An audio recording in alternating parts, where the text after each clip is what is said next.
Winston Foster, known to the entire world as the legendary King Yellowman, was once the absolute untouchable ruler of the Dancehall stage.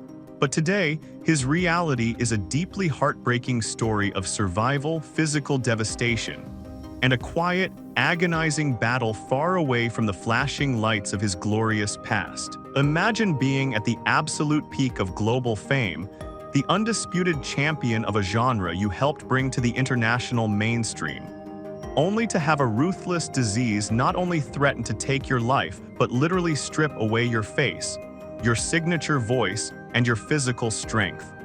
The story of King Yellowman is not just a story of a musician who got sick. It is a profound and shocking tragedy of a man who fought through the absolute worst forms of societal rejection, finally reached the top of the mountain, and was then violently thrown back down by a brutal cancer that left him permanently disfigured and forever altered. The way he lives now, carrying the heavy physical and emotional scars of his survival, is a stark and deeply sad contrast to the vibrant, hyper-energetic superstar who once commanded massive crowds around the globe. To truly understand the immense weight of his current reality, you have to understand the incredible heights he fell from and the unimaginable pain he had to endure to simply stay alive. Before he was a king, he was an outcast. Born with albinism in Jamaica in the 1950s, Winston Foster entered a world that was immediately incredibly cruel to him. In that era, lacking pigmentation in his skin meant he was fundamentally misunderstood and heavily discriminated against by his own community.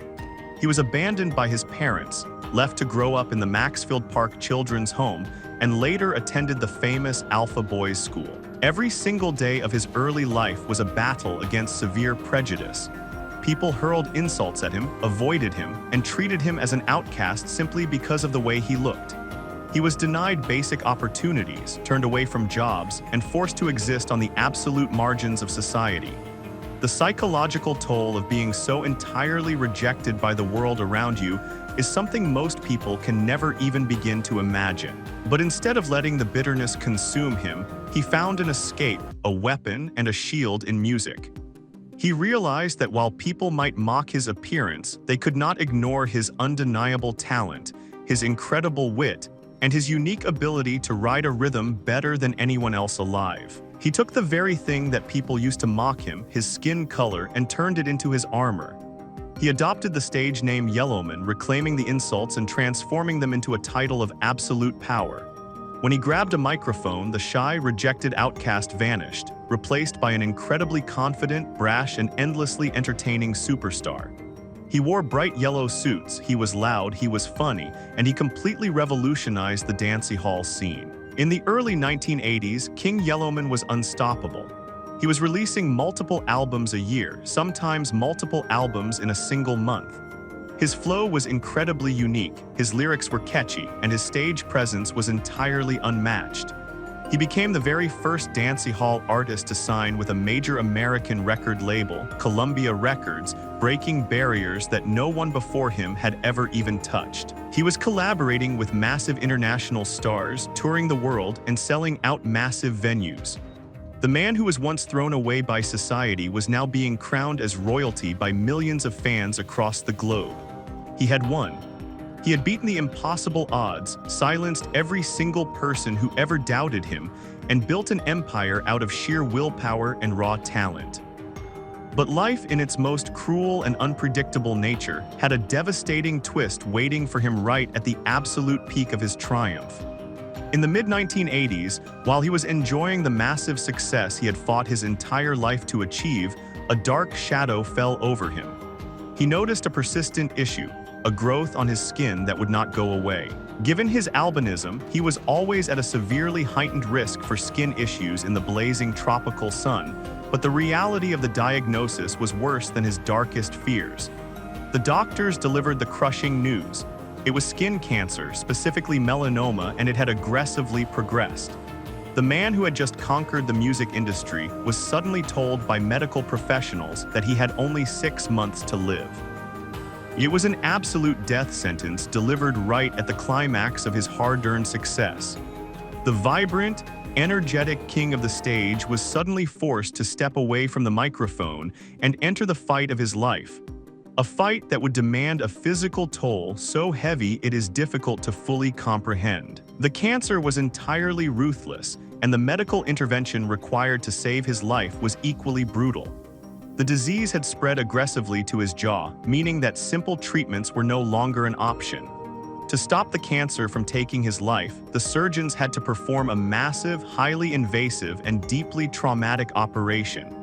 They had to cut into his face and physically remove a large portion of his lower jawbone. This was not a simple cosmetic procedure.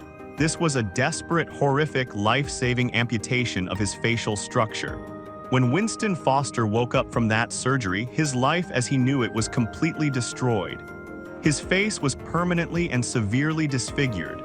The physical structure of his mouth, the very instrument he used to build his entire empire, was entirely altered. The pain of the recovery was absolutely agonizing, requiring him to learn how to do basic human functions all over again. Eating became a massive challenge. Speaking became a painful, difficult task. The sharp, crisp, incredibly fast-paced vocal delivery that made him famous was suddenly gone, replaced by a voice that was fundamentally changed by the missing bone and tissue in his jaw. Looking in the mirror, he had to face a completely different reflection. The confident, beaming superstar in the yellow suit was replaced by a man bearing the heavy, terrifying physical scars of a brutal disease. The psychological devastation of this operation cannot be overstated. For an entertainer whose entire life and livelihood depended on his voice and his public appearance, having both of those things violently ripped away by cancer is a tragedy beyond words. He survived the 6-month death sentence, but the cost of that survival was his face, his original voice, and his undisputed crown. The music industry is notoriously fast-paced and incredibly unforgiving. While Yellowman was fighting through agonizing physical therapy, enduring follow-up treatments, and trying to figure out how to simply exist in his newly altered body, the Dancehall world kept moving. New artists emerged, new sounds became popular, and the harsh reality of the entertainment business began to set in.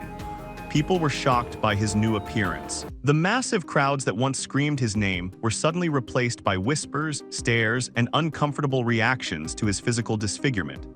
The industry that had squeezed every ounce of profit from him during his peak was suddenly unsure of what to do with a physically diminished, facially scarred survivor. It is a deeply sad truth about fame. The world loves a winner, but it often turns its back on those who bear the visible, uncomfortable scars of life's harshest battles. Over the years, the physical toll of his survival has continued to compound. The human body is not designed to easily compensate for the missing structures he lost in that surgery.